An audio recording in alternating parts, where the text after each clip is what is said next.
Praise the lord. దేవుని నామమునకు మహిమ కలుగును గాక. దేవుని నామం పేరిట మీకును మీ కుటుంబ సభ్యులకును శుభాభివందనములు. ఈరోజు దేవుని వాగ్దానం, టుడే గాడ్స్ ప్రామిస్. అందుకాయన నీ విశ్వాసము నిన్ను రక్షించెను, సమాధానము గలదానవై వెళ్ళుమని ఆ స్త్రీతో చెప్పెను. లూకాసు వార్త 7వ అధ్యాయం 50వ వచనం. Then your faith saved you, and he told the woman to go to peace. The book of Luka, chapter 7, verses 50.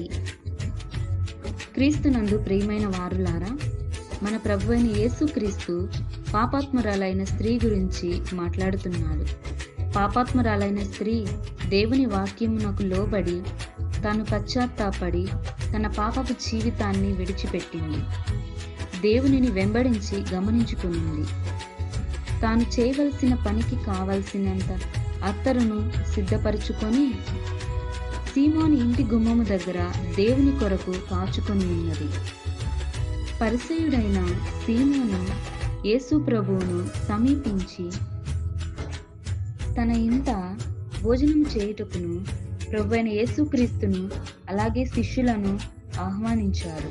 అయితే యేసు ప్రభువు ఆ ఇంటికి వచ్చినప్పుడు సీమోను దేవునికి ఎలాంటి మర్యాదలు కానీ గౌరవము కానీ ఇవ్వలేదు. ఇది అంతా చూచిన ఈ స్త్రీ బహుగా దుఃఖపడింది.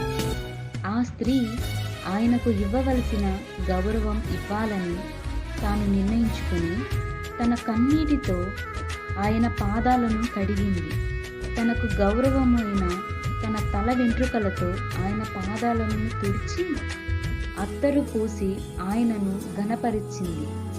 ఆయన పాదాలు పట్టుకొని సంతోషముతో, పూర్ణ హృదయముతో, పూర్ణ ఆత్మతోనూ హృదయపూర్వకంగా ఆయనను ఆరాధిస్తుంది. ఆ స్త్రీ పాపములన్నీ కొట్టివేయబడ్డాయి. తాను దేవుని దృష్టికి నీతిమంతురాలిగా ఎంచబడింది. తన విశ్వాసమే తనని రక్షించెను. సమాధానముతో వెళ్ళుమని దేవుడు నిశ్చయముగా సెలవిస్తున్నాడు.